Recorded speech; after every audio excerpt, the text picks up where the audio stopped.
Okay, I'm going live again. And this time I'm going live from the car after the episode. Hi everyone. So many lives. I am going to go live with Zaiver, the writer of tonight's episode. I hope you guys all enjoyed and loved the episode so far. This is definitely not the most ideal lighting. Say hi, Ford. He's like, Mom, why are we pulled over on the side of the road? There's been a lot of accidents on the freeway. Everyone, please drive safe. And so I didn't make it home before the next live. So I am going to go live with Zaiver. Let's see. Haha. Hi. Hi. Oh. I just waved back. Here. Perfect. See if we got a good connection. Hi! Hi! Hi! How are you? By the way, someone did your infamous, like, hi, or bye, that you always do the other day, and I was like, ah! Like, it's just, anyways, it warms my heart. I don't even know if they knew what they were doing. You know, I can't take full credit for it. Like, I use it so much, yes, that people in my life pick up on it. But it was a season of RuPaul's Drag Race back in the day, like season 5. Okay, the first time it was done was actually in season 1. It was on Gina. But in season 5, Alaska did it, and it like caught fire. And what's so funny is my roommates and I would watch it, and we like could not stand it at first. We were like, what is this high? It like pierces your brain. And then one day we lived in a townhouse, so I was like in the living room, and she was walking down the stairs to go out the front door, or she had got home from class, and I was like, hi, and she was like, hi, and we were both like, and ever since it's a signature. It really is a signature. And have you talked to Barrett about this? Does she know, since I know that she's such a huge fan of RuPaul's drag show? Oh, BB. I know! I'm the worst! Okay, so that tells me that I have work to do. Okay, we will watch it. Like, we will all watch it. Yes, Barrett and I have had many conversations about Drag Race and about Real Housewives. Listen, reality television. Yeah. I love that I already put my foot in my mouth. I'm like, listen, I know I'm not going to know anything about it. I'm sorry.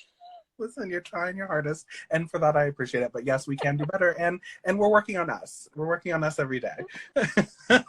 We are, and now you're gonna have to school me. We're having a date nights, and I'm gonna be watching RuPaul's Drag Race. And now that I know it's race.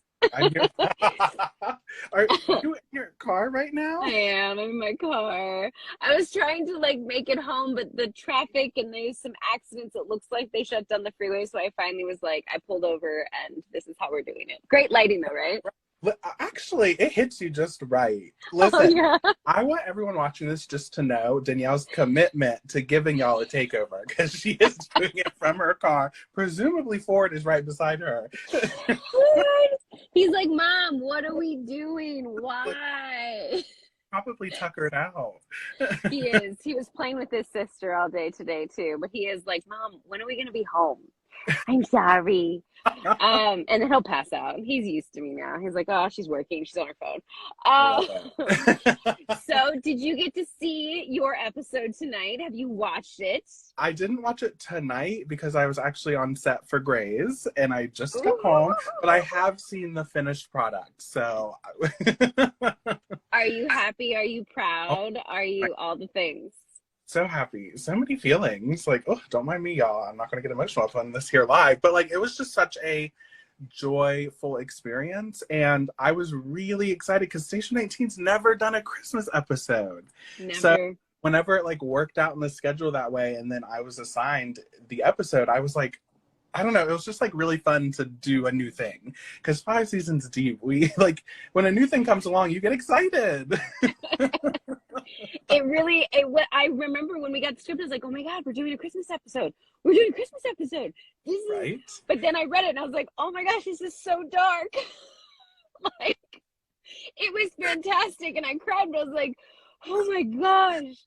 Like, okay. It's going to tear everyone's hearts out. And it did. I was bawling my eyes out when we shot it. I bawled my eyes out when I watched it. I'm sure everyone here was bawling their eyes out.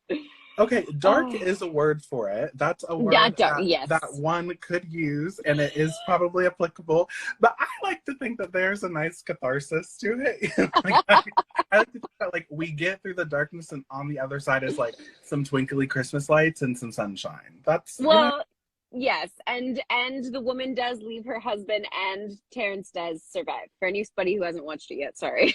Oh yeah, sorry, West Coast. West Coast, you didn't see that. Listen, you're still gonna bawl your eyes out and love it. Okay, yes. To preface, West Coast, that there will probably be spoilers in this chat. So if you have not watched, I think Danielle's going to save it onto the. I don't know how live works, y'all, but I think. I will save it onto the Station 19, and I will make sure not to give any more spoilers. But it does end on a happier note. Okay. So I think and spoilers are okay now that we've like prefaced it. Okay, good. Okay. Light spoilers. Okay, light spoilers. There we go. I won't give away too much.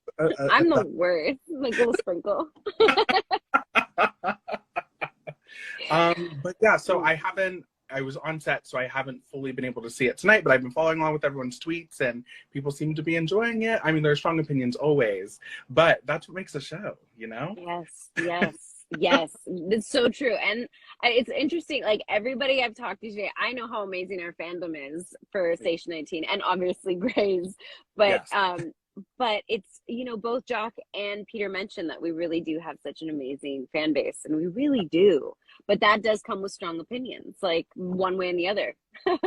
It's interesting because, you know, people have very strong opinions because they care. You know, they care about characters, they care about the stories that we're telling, they care about the ships and the couples, and like they get really invested. I remember being, you know, I mean, I still get like that with television, but especially being younger, like I watched Grey's when I was a teenager, and I remember how invested I was in my couples and my ships, and then anything that happened I'd be like, ah! So I get it.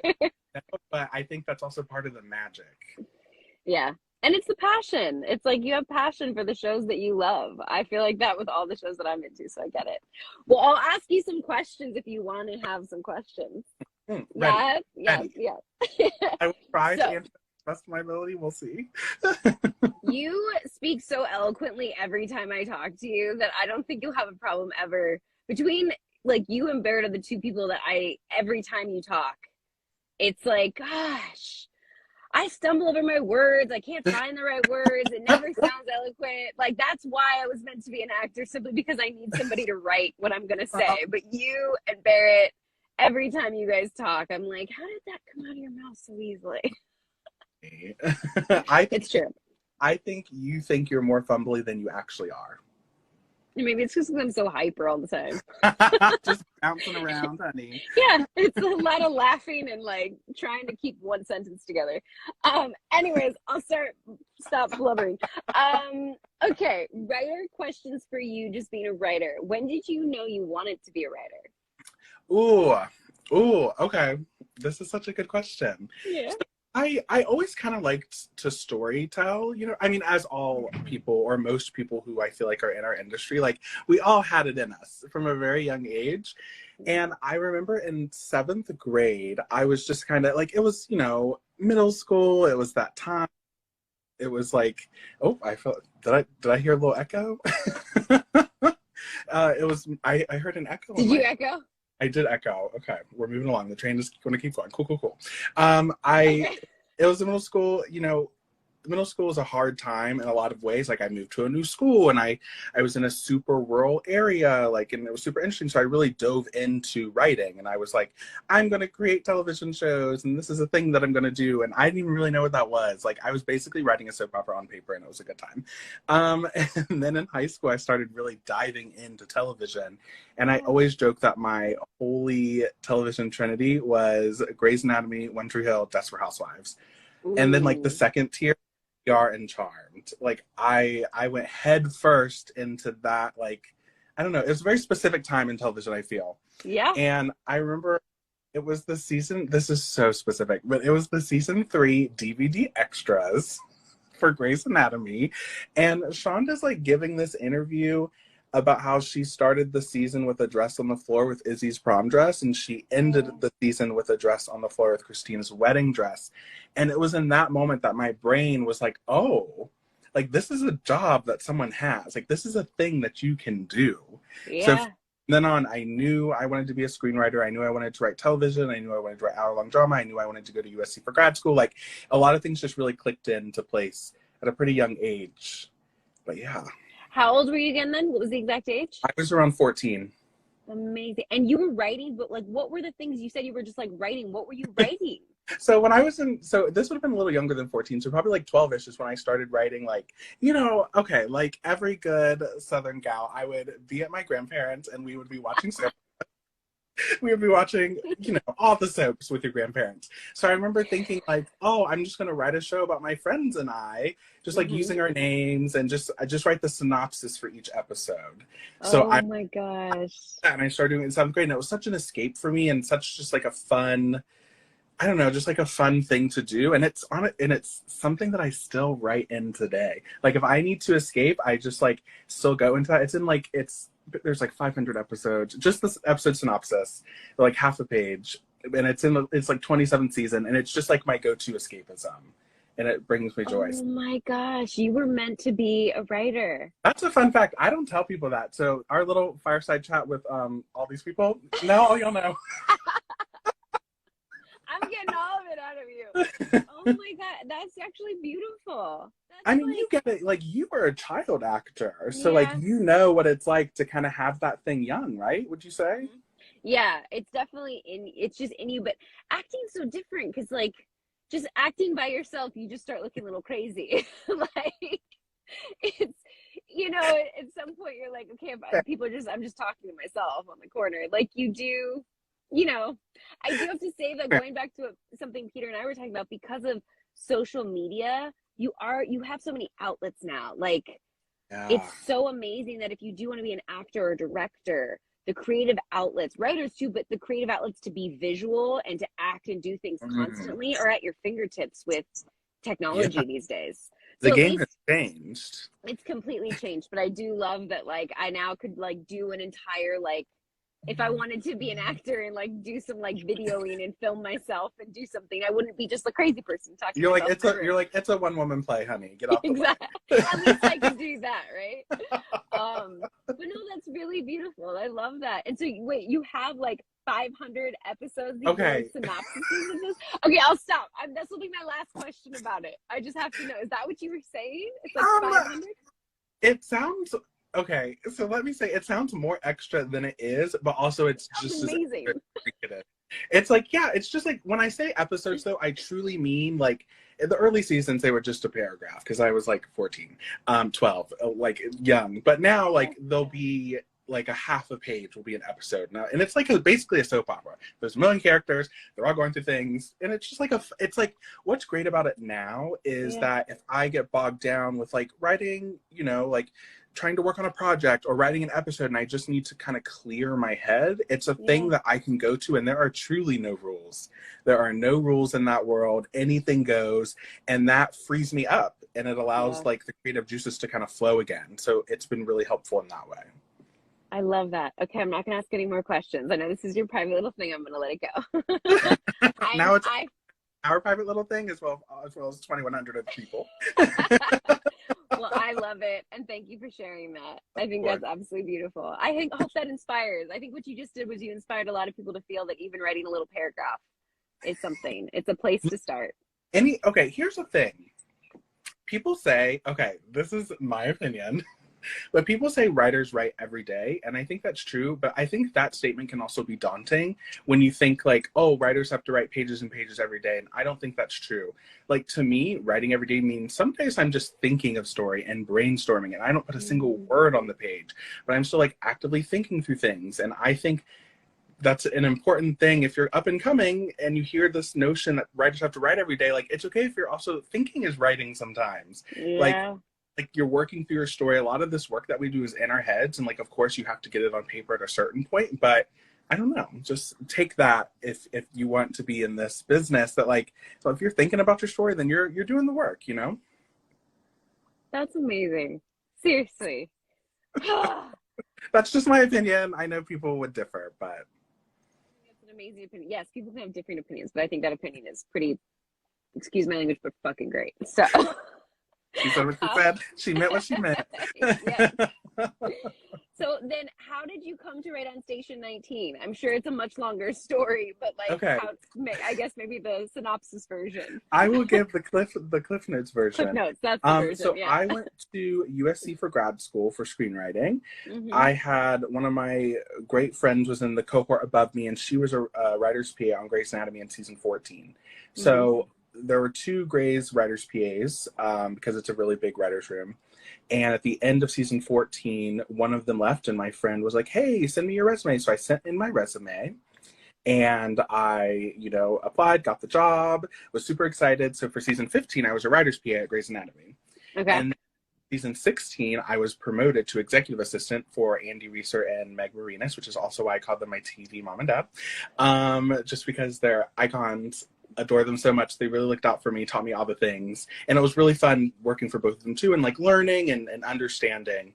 And then in season 16, it's also when I started like the acting and whatnot. And then toward the end of that season, I got selected to do the Disney writing program. So the point of that program is to place you on a Disney show, basically, which includes ABC. So we went to that program. We were there for like a month, and then COVID happened. And then basically we wrote a pilot, and in April of 2020, they sent us out, and I believe they reached out to Krista because she had given me a letter of recommendation, and they were like, would you want to staff on one of your shows? And she called me, and she was like, I don't have room for you on Grey's because the room is huge, but I would love for you to be on Station 18 for you to act on Grey's. And that's kind of how that all happened. That was such a good like Cliff Notes version. I was like, yeah, mm-hmm. You're like, and like you hit the points and the beats, and yes, I love that, and I love that I love that you act on Grey's too. I mean, for anyone that doesn't know, your character Xander on Grey's, like, come on. And how did that role come to be on Grey's? Okay, so Xander, it was, I don't know, like in my second season there, I was on Andy and Meg's desk, and I think Andy honestly was just kind of like hell-bent on getting a character on the show based off of me, just because I would say funny things in the office. This is my understanding of it. I would say funny things in the office, and he was like, this would be fun. And that season we were at PAC North, so it was like a great opportunity to kind of have a sassy character. So I landed in a script. I read the character at the writers' table read, which is where the writers get together and read it. I read that character at the table read, and I was so excited because I was like, oh, the character has made it. Like, there's going to be like a character maybe that's kind of inspired by me in the show, which was really exciting. And then one day we were in Andy's office, and I think Andy and Krista had already talked about this, but Krista was like, I think you should just play him. And I was like, oh, yeah. Were you so scared when they said that? Oh my gosh. Yes. I mean, like, I'm the type of person who I try to say yes to things, even if they scare me, especially if they scare me. So when she asked me, I think I definitely had a moment, and I was just like, yeah. And then she was like, do you have any acting experience? And I'd done a couple shorts in grad school, but outside of that, not a ton. And I told her that, and I auditioned and everything, and I got the part. And it was so cool just to go through that process formally, to get a taste for what it was. Had you ever auditioned for anything prior? I had not. Were you so scared? I get nervous at auditions, and I've been doing this a long time. Like, you must have been so nervous. I was so nervous, but the thing is I had already been there a year and a half as an assistant. Like, and when you're an assistant, you are running around the lot everywhere. You're getting to know everyone, all the other assistants, all the higher ups, because you're just so in it and really helping coordinate things. Yeah. So the thing that was magical about it is I didn't feel as scared because I felt protected. Like, everyone went out of their way from the minute I auditioned to filming my first scene with Debbie Allen to make me feel so comfortable. Yeah. And I wouldn't have gotten that anywhere else. And can I also just say, like, I was thinking this tonight while I was on set. I was like, our crews on both Station 19 and Grey's Anatomy are just the best. Yeah, they are. And our cast, our crew, like our showrunner Krista, like they like went out of their way just to make it a smooth, beautiful experience for me. And then it stuck. Then you're like, I'm not going anywhere. I'm here. And now they can't get rid of me. Just kidding. But yeah, so it was really cool, and that's kind of how that process went. Yeah, I love that. I love that. Yeah, Thank you. This is not a question, so don't get mad if I did, because it's not in the question list. Is it hard to balance acting on Grey's and having to still write on station? Because you have to go back and forth. Yeah, it's definitely hard to balance. I think because Krista runs both shows, both shows have the same showrunner, it makes it way more doable than if I was trying to do this under two different people, because Krista's my boss. She knows like where I'm at. Like she wants me to be on camera, I'll be on camera, it's exciting. But I also personally just try to always prioritize the writing. And the reason I say that is because if you're on camera, you're on camera. Like you have to do that. The train does not stop really. So, she's triggered. She's triggered. My safe word is Brittany Jean. My safe word is Brittany Jean. You're welcome to use it.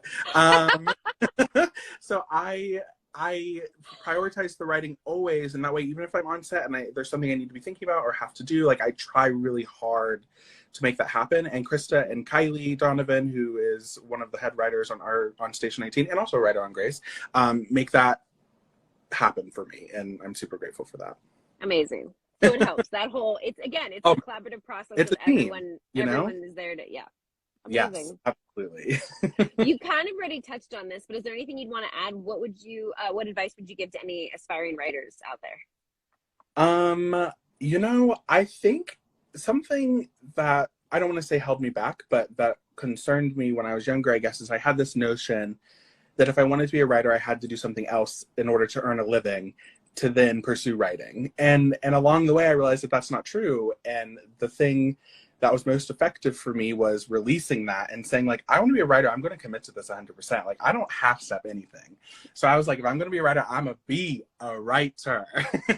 Yes. So I think if it's something you want to do, whether it be writing or acting or painting or anything, like, I think just to the best of your ability and your means, just go for it. Like, hit the ground running unapologetically. I love that. I love that. So some questions. I love that I just love that. We'll talk later. Some Station 19 questions. What challenges do you face writing from the perspective of a first responder? Sorry. Oh, interesting. Or do you face any? Is it not? Is it like, because it's a question, I'm not a writer, but like for you, like, are you just like, no, it's because it's like just like any other person? Oh, Emily's giving us a heart. Hi, Emily. She's literally in the next room. For me, like the first responder, we have people that we can ask questions to and who fill in the gaps. And we have, researchers and a lot of people who help aid in information, which is really helpful. For me, I actually love and think it's more helpful that we get to write about first responders, because as a writer, the stakes are always built in. Like, they are always like, you always have someone you have to save, whether it be Station 19 or Grey's Anatomy. Like, if it's life or death, someone's house is on fire, like the stakes are there. Like, you just have to write to that. So I find it an advantage, because if we were writing an ensemble about, like, I don't know, architecture, like, it could be interesting and fascinating and beautiful and lovely, but like, hopefully you don't have to worry about someone bleeding out, and that adds stakes to the show. That makes sense. I never thought about that. That's what was like, it's an interesting, yes. Like your brain is like, ooh. Well, because also you're right. Like it is a disadvantage. If you were a real firefighter, first responder, and were trying to write, you'd probably be so strict about having to follow protocol and things the way they are, instead of actually just because it's your job and you're like, oh, it has to be done a certain way. Like if Brian Cummings wrote it, he would write it, by the book. Yes. But the thing that even, I think it's like working a muscle, like Chief Cummings at this point is like, if you want that story, we will make it work. It might be a stretch, but like, we'll stretch, But that's what's so great is that, again, this collaborative nature of like, he's like, that's not really something that would happen that I would have thought of as a writer and as a creative. You thought of it. Now let me work my magic to make this something that could realistically happen. Come on, magic. Love it. Okay. What type of scenes are your favorite to write? This is actually, I don't know this answer for you. Sexy, funny, dramatic, Okay. Heart-wrenching. What do you I think? love, if my episode tonight was any indication, I love I know. I I love a really dramatic scene. Like my favorite thing to write across the Mm-hmm. board are monologues. I Mm. love a monologue. So like, oh wow, hold on, I'm having a moment. I just love a monologue. So those are my favorite things to write, and those typically come in more dramatic moments. And I think the reason I love them so much, especially I have found working in TV and at Station and Grays, like our monologues are opportunities for us to learn about our characters too, because whether it's just the cadence in which they speak, like, Mm. I don't know, I feel like you can learn so much from a monologue, and there's so much you can put into a monologue, and there's so much that the monologue reveals. So like those are my favorite scenes to write, I would say. Amazing. I love that. And you give great monologues. Wait, I'm Yours gonna ask is, you a come on. question. Oh, Yeah. thank you. What? I'm gonna ask you a question because I'm Excuse me. curious, what are your favorite scenes to play in that Oh, same I would have to say that. I would have to say the oh, monologues, the dark stuff. Like, I love that. I love it. The funny stuff, you know me, it makes me uncomfortable because I don't think I'm funny, and I you're think so good though. I know. I thank you for. Everyone says that when I do it, but I just feel so uncomfortable because I'm like, is this funny at all? Like, It always is. It always is. It always lands. The people in these comments better be hyping you up and being like, girl, you are hilarious, because you are. You're so funny. But I understand gravitating toward the dramatic stuff because I feel similarly. it just feels like I feels more. It comes more naturally, which the funny stuff scares me. Sexy stuff is always fun, but it depends on your scene partner. I've been lucky enough to have Stefania for the last 3 years, so it makes it very easy, and we have so much Icon. fun. We love her. Oh my goodness. I love me some Stefania. Oh, love her to death. I'm sorry, everyone's like, why is she not on? I was like, guys, we have to know. Today is putting focus on the writer and the director and the guest star. Me and Stefani, we gave a live last week. Ooh. Oh. So maybe we'll give another one for the holiday. But yeah, it's like, there's certain scenes that are fun, but the ones I feel the most invested in are when you get that. And man, like, does our show, like the writers of Station 19, write some amazing monologues? Like I was just watching one today that Carlos gave, and like Oh. I've watched Sullivan give, like, there's some, trying to think Yeah. of some of the other recent ones I've watched. Like, the monologues are just good on this show, and as an I mean, actor to get that is, oh. we have a yeah. It's honestly my favorite, probably my favorite thing also about one of my favorite things about this world, and like the show that Krista has crafted, and it's very in tune with her voice, like that monologue style also.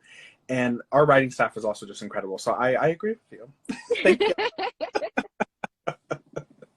It's fun. Thank you for giving us such great material to work with.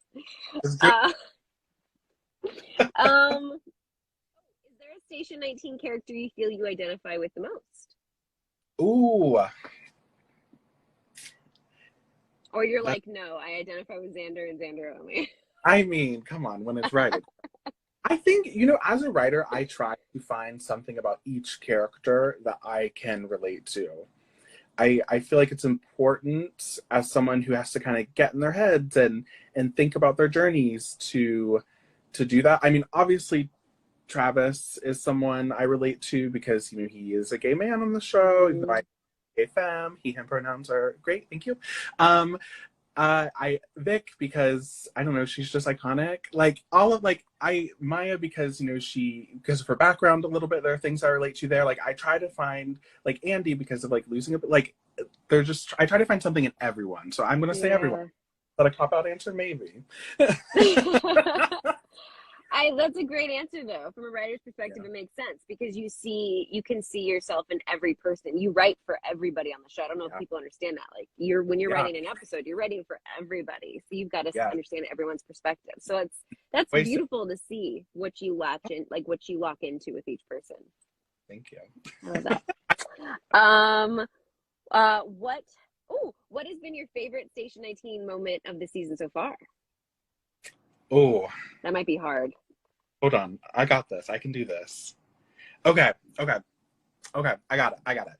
Yeah. So in the prepare, which Krista wrote, there is a line where Theo tells Andy that she is the Phoenix and she rises. And when I tell you, I get emotional. Like, because that's not only for that character. Like, when I first read it, Krista's draft, and read that, I literally emailed her. I was like, oh my gosh, obsessed with this line. And it's so indicative of not only Andy's journey, I feel, and what she's been through so much, and this idea that she can still rise. I think it's indicative of each and every single character on the show's journey. That's what our show is about. It's about like overcoming and rising and being there for each other. So when he said that to her, it hits. It hits. So that's probably not only one of my favorite moments of the season, but one of my favorite moments of the series. Do you feel like a little bit that is also tied to the world we're living in currently, and just the simple fact that all of us are like, I'm sure. It's been a rough 2 years. Waiting to exhale. Yeah. Like, Yeah. I wonder if that's also like, we all need a little like motivation that we're going to rise from this. And like, so true. I mean, and think of like iconic moments too. A moment can be iconic, yes, but it's also a lot of times iconic because of when it hits. Yeah. It hits right time. Like, we've seen that with television shows and whatnot. So I think you're absolutely right in that, like, we all needed to hear that. We're like, yes. We're like, thank goodness. Some wisdom. Please. That's how I get most of my wisdom, is just from reading our scripts. I'm like, oh yeah. I wish I had these scripts a heck of a long time ago. You cracked me up. This is a funny little question. Would you rather write a musical episode or a foreign destination episode of Station 19? Ooh, okay. I would say a foreign destination episode. Where would you go? I mean, come on. Written in, like, that's just what you have, you're frozen. have to do, right? Where'd you? Oh, you froze. Oh wait, am I back? You're back. Wait, where would you? I heard you say, "Come on," and then it froze. So okay, I was like, where would you go? It would be fun to go to like Italy. Like, I feel like that would be fun. I feel like that's a thing that's really built in to our show. I think, there are I wonder who would go to Italy. That's so bizarre. I don't know. We'd have to wait. Maybe Xander? Like, is Xander taking an Italian vacation? Who's to say? He just casually runs into Maya and Karina on like a vacation. I mean, listen, who's to say? But I think that'd be so fun. And I was literally talking to someone the other day about a musical episode of Station 19 and how. Well, only because we were talking about the Grey's musical episode, and I know that people have very strong opinions on the Grey's musical episode. I personally love it. I think to do a musical episode, especially at that time, like, everyone did a musical episode. And I thought Grace was so smart, and how it was like Callie's injury, and it was songs that the show had made popular. And I just think that is so great that we just shouldn't mess with any more musical episodes. Like, I don't know. I think I'd rather see a foreign destination for that question. And I feel, again, like a testament to the times. I feel like all of us really, really, really want to fantasize about traveling, because it's just not really something anybody's doing right now. I think you're on. You are completely on it. You are, yes, what she's having. I'm like, let's go travel. People need, let's just, even if we're not really going somewhere, I'll go on a fake trip. I'll do that. I know that you're in your car right now petting Ford, and you're like, travel. Like, and I am. He's over here, and I'm just like petting his ear. He's licking my hand. It's the whole thing. Hi, bub. You're so funny. Oh my god. Okay, these are great. Crazy. Okay, what are your goals for the show, and how do you hope the Station 19 universe will grow? Like, where do you see the show going, or what do you want to gain from it the most? Oh, that's a good question. It is a pretty loaded question. I'll give you that. Yeah. And I think I just personally, as a fan, I was a fan of Station 19 before I started working on it. Similar, like, I was a fan of Grace before I started working there. And what I want for the Station 18 characters, I just want to continue to see them come into their own. I continue to see them grow into themselves. I want to continue to see them overcome challenges. And I want to continue to see that family lean on each other as they navigate it all. I think as long as that is at the center of it for me, I'm game. I'm good, Yeah. What about you? Wait, what about you? I'm curious. Do you have a thought? Like, how do I want it to grow? Yeah. I feel It is an interesting question. It's a loaded question too. I feel the same with you. I really want to see the characters as they continue to evolve. Where I differ in the sense that I'm an actor and you're a writer is that you can foresee, as the other writers in the show, you guys are really planning out where you see the characters going and what you want to see with the characters. And for me, I'm so much more like along for the ride. Like, of course, there's so many things that I would love to see Maya do and experience, but you guys come up with such better things than I ever could have imagined. I mean, when the scene was written last year where I go up to my dad and I tell him I'm getting married to a woman and this is who I am. Wow. I wouldn't have thought that episode that scene needed to be written or should have been written, or I could have imagined it. And you guys wrote it. And I remember just like crying when I read that scene. I was like, this scene needs to happen. Yeah. And I'm so happy that we're putting it on network television. And so where I want to see the show go is beyond my imagination, because I can't even imagine the things that you guys are going to think up and the beautiful work that you guys are going to do. So I'm excited, and I'm excited. Making me blush. It's true. And I'm excited to be on a show that really focuses on the characters and their emotional and mental journeys, and not just on the actual incidences, even though the incidences are just as important. The two incidences tonight in the episode are so amazing and touch on such important subjects. I really love those incidents, so thank you. Yeah, they're great. They're great. Okay, let's see. Okay, episode. Oh my God, I have so many questions for you. I'm like, okay, what do we? Okay, good. Wait, I was like, let me know, because last time I was like panicked and I was like, oh my God, I'm late for the episode, but I really don't want to stop talking to Peter. I was like, let me check this time. No, we're good. We're good. How much of your own emotional vulnerability goes into writing an episode, like the one that airs tonight? Like, how much is there? All of it. So much. Okay, maybe not all of it, but like 99% of it. So much of it. You know, as writers, in order for us to do our jobs well, I feel it's like we really, you got to put yourself in it. You got to put yourself in it. You got to leave it on like an athlete would leave it all out on the field. A sports reference, call me sports site. A writer has to leave it all on the page. Stop. Did you just say a sports reference, call me Sporty Spice? I'm shook. I don't know who I am anymore, especially because literally in the Grace episode, spoiler alert for anyone who hasn't, West Coast, spoiler alert for the Grace episode, it's a little thing. My character looks at another character who just made a sports reference and literally says gross. I don't know what's happening to me. I need a moment. Hold on. Okay, cool. I'm bringing it back. Recentering. I'm writing that line that you just said down, and I'm forever remembering it. Like, oh my gosh, I just made a sports reference. Call me Sporty Spice. Oh, what happened? Why is it pausing? Here we go. Good. So yes, very that. But all of it. Every bit of it. Everything is in there. It's even bringing you to references to sports. I fucking love that. I can't get over it right now. Sorry, y'all, that this live is literally Danielle and I cackling at each other. Cool. Vein is popping out of my head. I'm cackling so much. Do you have this vein too, by the way? I think everyone has it, but some people's are just more pronounced. It's so frustrating. The only thing that ever made me feel good about it is like some amazing like actresses that I love have it too. Like Angelina Jolie has it, so I'm like, okay, I'm okay. She has You're like, don't mind me, just me and Angelina over here. Not to make that comparison by any means, but at least we both have the line in our forehead. Oh my goodness. As I get excited, it really becomes pronounced, and it's quite embarrassing. Let's safe space. Brittany Jean. Is this a RuPaul Drag Race reference too, Brittany Jean? It's just actually RuPaul once said that her safe word was Shaka Khan, so maybe that's what started it. So I was like Britney Spears. Her middle name is Brittany Jean.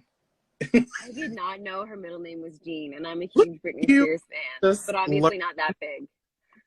I mean, I'm a big Britney Spears fan. Like, it have been since I was young. So listen, you're in good company. We're talking about Britney Spears the next time we hang out. Next pancakes is with Britney Spears. It's happening. Extra chocolate chips, please. Yeah. We gotta space it out though, so that 4 hours we don't get kicked out.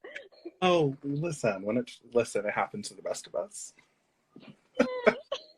We're like talking about stuff. They're like, let's not go again. Okay. How do you tackle writing about subject matter such as domestic abuse, which is touched on in this episode? Yeah, it's that this particular instance, it was easier because domestic abuse is something that I have seen, up close and personal. Like my mom's a survivor of domestic abuse, and she came out. Yeah, she came out on the other side of it, like super strong. And I mean, she was strong all along, but she came out of it even stronger. And that she's who I draw my strength from. So like having seen that and grown up with it a little bit, like writing it in this episode, it was authentic to me, and I could come from a real place in writing that. But sometimes there are subjects that maybe I haven't experienced personally, but if you can root it in character and what that character would be going through, I think that's a way into it. And the beauty of working on a television show is that you also have a ton of other incredible minds in the writer's room who can help and offer perspectives and pitch things to you. And that collaboration is invaluable when talking about subjects like that, because even if, I have seen domestic abuse up close and personal, other people may have also seen it and can offer something different and can bring some conversation. So that's when being in the writer's room and having that collaborative space is so, so valuable. It is. It really, truly is such a collaborative process, and it has to be in order to work properly. Yeah. Like, it really does. Even from actors. I mean, you have to give and take with the actors you're working with. You can't just make the scene all about you, or how does... You'll never get a good scene. Like, if you're just worried about yourself and your performance, like... Yeah, it's that magic comes somewhere in the middle. Yeah, you've got to be able to listen. Is a huge actors. It's what me and Savannah the other day, we kept doing a scene and she's like, I'm not listening to you. I'm like, well, listen to me. I was like, what? What do they say? Acting is reacting, a lot of the time.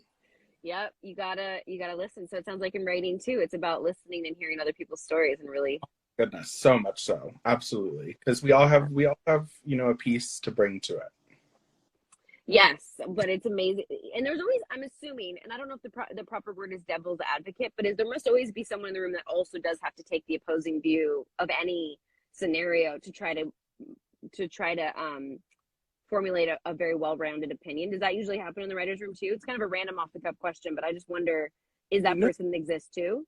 It's not just necessarily a single person, but I think it's all of our responsibility to look at a story from every perspective we can. Advocating for every person in the story. Like, even, I don't know, like you have to, even if someone's the villain, that's why we love villains on television a lot of the time though too. It's like, even if someone's a villain, like you have to know why they're a villain, and you have to be able to write from that, and that will lead you down different paths. So we will absolutely be in the room and we will debate everything, so I think that helps us get the best story. Yeah, it does. And that's what then we read your scripts after you guys have done all the work, and we're like, this is so good. You're so funny. See, I can't fumble. I Okay, let me ask some fandom questions. Oh, okay. Wait. What character would be your best friend in real life from either show?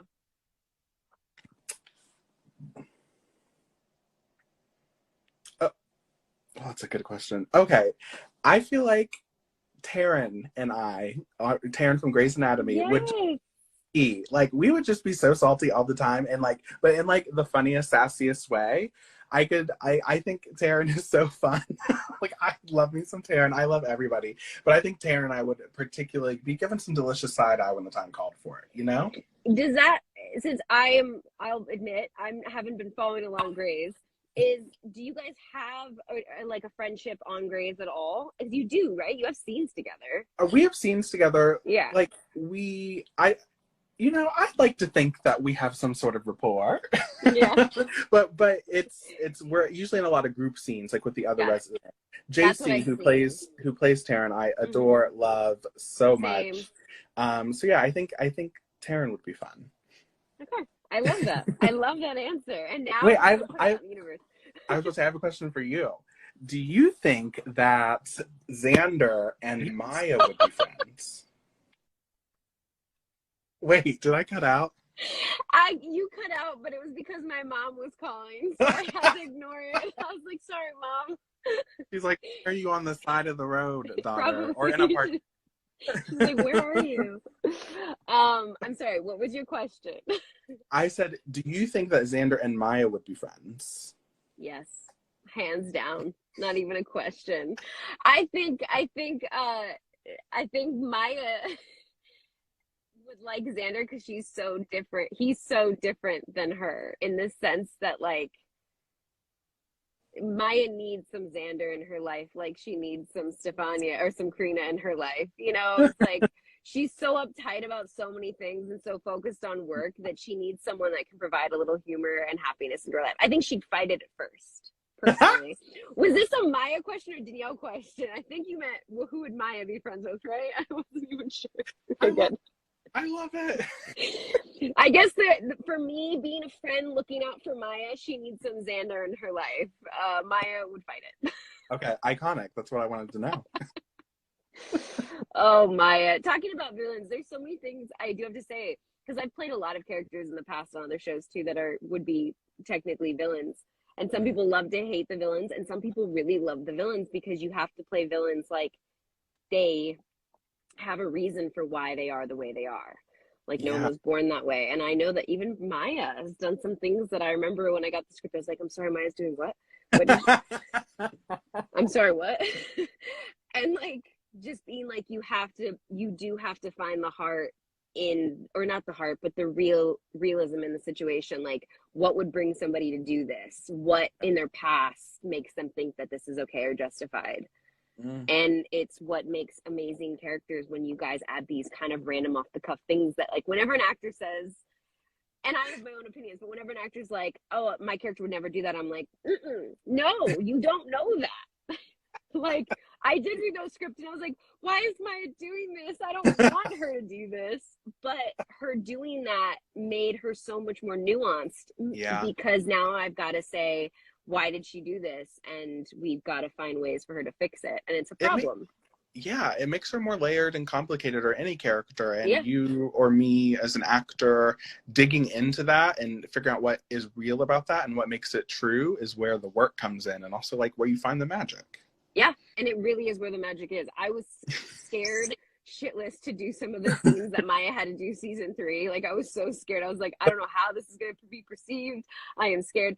But I went into it like head on and like did it and loved the challenge. And I'm so happy with the journey that Maya's gone on. So, and I'm sure everyone else feels the same. I think, you know, talking to Barrett, like how she feels with her character and the journey her character specifically too is going on this season, and it's going to continue to go on. Like it's amazing the stuff you guys write for us. But some good stuff coming up for sure.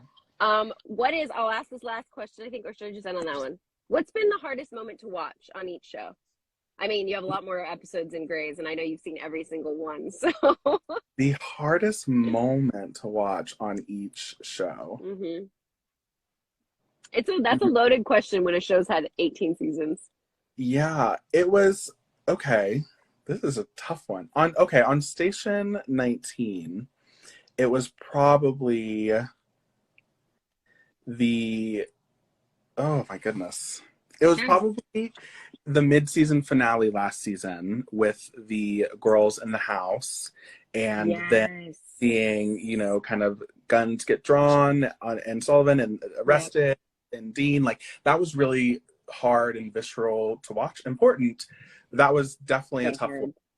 And then on Grey's Anatomy, oh my goodness. That's actually a great answer. That's a great answer. It was hard. It was uncomfortable. It was like too real. And it was, yes. Yeah, you're right. It was hard to shoot. Anyways, yeah. And on Grey's? On Grey's, I'm trying to think of like hard to watch. I'm going to go old school. I mean, come on. Denny dying forever. Denny dying, and not only him dying, but like Izzy laying in that bed in that prom dress, that pink, like looking like a little Barbie, just trying to get her dream house, honey, and it all just, oh, it hurts. It so hurts. So I'm going to tell you a secret that I'm doing. I'm watching Grey's Anatomy from episode 1. You'd be so proud. Oh my goodness. I just started season 3. So I got through season 1, got through season 2, and that Denny stuff, oh my God. I was bawling. I was like, no. And just the way it was done, which was like, so like, she goes up in the elevator, the door shut, and then he just dies. Oh my gosh. And then she gives that speech, and then Alex lifts her out of the bed, and Christina and George and Meredith and Kelly are all sitting around. I mean, come on. But then Alex too, like, he's redeemed after being like, and then in the end, like, he got the heart, but then it didn't matter. Like, so many emotions. It was so well done. So we're gonna have a full-on sidebar. Yeah, I was trying to not announce that I was rewatching, like, watching Grey's for the first time all the way through until I'd gotten further, but now it's out. So we will text. We will text. I mean, buckle up, sis, because it's a journey. It's so good. It's so good. These shows really know how to do what needs to be done. And I knew it was good, but really to actually get this invested from episode 1, I was like, oh my gosh, I get it now. I get how it can go 18 seasons and you never wanted to stop. These characters are too good. 100%. Anyways, I now know that the show is going to start in 7 minutes on the West Coast. So we're going to wrap this up. Can I ask you a question before we wrap this up? Absolutely. Okay. A little question I cooked up for you, because I know the people want to know. So you and I have talked about this before, and like, you know, the audience that Station 19 has and whatnot, and how a big portion of that audience are, you know, younger girls, young women, femmes, non-binary folks who really look up to Maya Bishop as a character. So I was just curious on like what you want those viewers to take away from your character and what you hope to impart. I hope that, and also too, I think this plays into, I didn't know what I ever hoped. I didn't know. I knew that I loved this character from the moment I read her on the page, and I know I've loved playing her. And to me, she's a real person, like, who's nuanced and layered and damaged and at times needs help and is vulnerable and is working on things. So I didn't know until I started getting like fan mail and responses and realizing how much of an impact this character was making and how much representation matters. I knew it mattered, but I don't think it hit me as hard as I realized it did until it did. Yeah. And then I was reading letters and realizing like it's just so important that she exists and that this story exists and that you what? I feel things. I do too. Honey. Representation is so important, like so important. And I love that there are a lot of people who have Maya Bishop to look up to.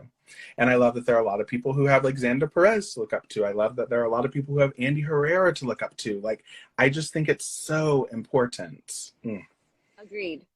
And I think it's even the bittersweet stuff is when I get letters from women that are older that are telling me that they wish they had this representation when they were younger and how lucky the younger generation is to have the representation, but how important it is too. And like all those things, it's just really important, I think. And I'm happy to play it. But then she's a real person. Like I fell in love with her because she was a real flawed, layered person, not knowing she was going to make such an impact. And like you said, representation matters. So, I think I answered the question. This is where I'm bad. I'm good at asking questions, but man, when it comes to answering, I'm like, wait, was that the question? You answered it, and you answered it. Okay, good. Well, good. Well, anything you want to tell or tell the fans about tonight's episode? Sneaks, no spoilers, but whatever you want to say. Okay, no spoilers for the West Coast because it's on in 5 minutes. But tonight's episode, as you probably already know, is a Christmas episode. And I'm really excited for you to, in particular, meet one of the families that we are telling a story about in this episode, because they are a family who is just very, like, I don't know, like I fell in love with those characters. I fell in love with the actors who played like Jock and Stacy, like they were all just so incredible. And it was really important to me to have this like big, beautiful Black family who represented so much. I mean, they have like they talk about it. This isn't a huge spoiler, but like they have a son who's gay, and like a daughter who is like in her teen years. Like I don't know, and I loved being able to depict that family in their fullness. I'm not even going to say anything, but the stuff he wrote about the family and the speech he gives, yes, just yes, everyone, just yes. And thank you for having me on this live. This is my first live I've ever done. Congrats! Yeah. Yes. And I'm honored that I got to do it with you and for Station 19. I'm honored that we got together. Thank you so much. Oh, are we freezing? Did you freeze? Oh, you froze. The end of this live? Okay, we're going to go before it's lost forever. I love you to death. I will love talk to you later. Pancakes in the future. Yes, everyone, you enjoy the episode and you feel the love that it was made with across the board, cast and crew, everybody. Mwah. Mwah. Bye, beautiful. Bye. I have to figure out how to leave this live now. That's the question. I'll do it. I'll click the buttons. I do too. I'm horrible at the ending of it. Ready? Okay. Bye. Bye.